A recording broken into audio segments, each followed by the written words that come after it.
Imagine firing up a beast of a sound system in your garage, the kind that rattles your soul and shakes the foundations of suburbia, only to have your HOA overlord storm in like she's defending the Constitution from bass drops. That's how it started for me. Leo, the guy neighbors whispered was unhinged after my divorce. Rumors spread like wildfire that I was blasting noise to spite everyone, when really, I was just rebuilding my life 1 decibel at a time. But Brenda, our plump HOA president with her perpetual scowl and clipboard armor, saw my hobby as a declaration of war on community harmony. I'd poured my heart into that old Chevy van. Turning it into a rolling thunder machine after the split left me hollow. Marine batteries stacked neat, amps humming like a hive, chasing that perfect low-frequency rumble that made the air throb. It was therapy, pure and simple. But whispers turned to complaints. Leo's losing it. They'd say at block parties I wasn't invited to. I bit my tongue, watched from my window as Brenda patrolled like a self-appointed sheriff. Her sensible flats clicking on sidewalks she probably measured for uniformity. One afternoon, as my subwoofer hummed a test tone, she barged into my open garage, her cheeks flushed under layers of powder. "Mr. Hartman," she cooed in that faux-polite drawl, tapping her violation notice like a gavel. "We've had reports of disturbances. Article 4, Section B. No activities that disrupt the aesthetic tranquility." I leaned against the van, crossing my arms. "Aesthetic tranquility?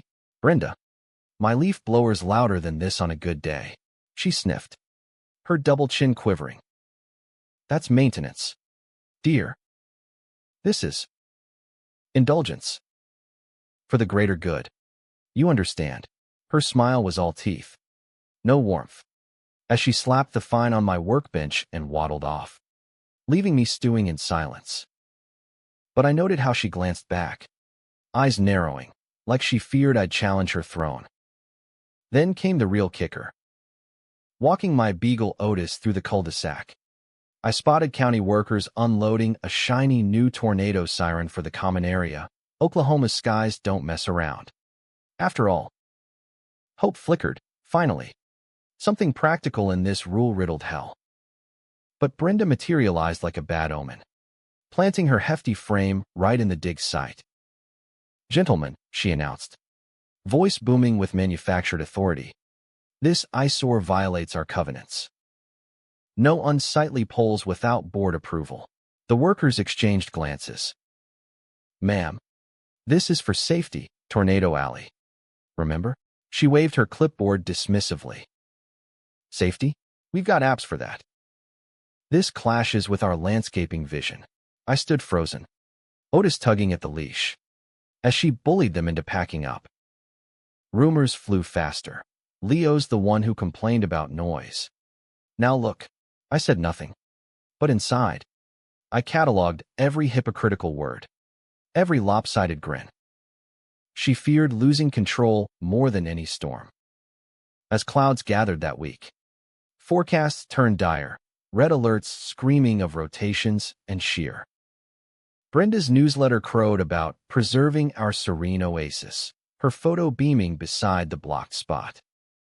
I paced, fury simmering, while my buddies Dave the physics whiz and Sparky the chaos king texted wild ideas.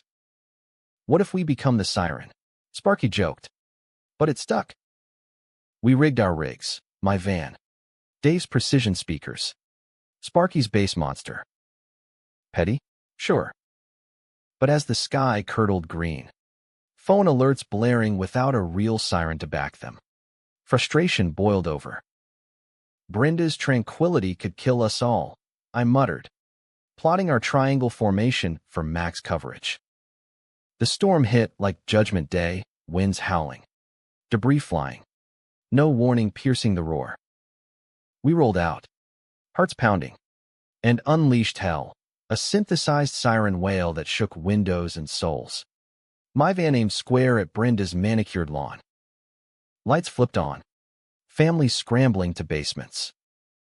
She burst from her door, robe flapping, face a mask of bloated outrage. "Turn that off. This is harassment," she shrieked, pounding my window as lightning cracked. I pointed skyward at the twisting funnel barreling down. Her eyes widened, color draining, realization hitting like a slap. Cops screeched up, sirens lost in our din. But one glance at my tablet's warning, and they nodded, herding her to safety. The twister tore through edges, uprooting trees, one crashing into her prized flower bed like cosmic payback. We cut the sound as it passed. Neighborhood intact. No casualties. Weeks later, with sirens installed triple-fold and my fine waved amid town praise, Brenda slunk away from her post. Rumors now biting her. All talk. No sense. I smirked in my garage, soldering on.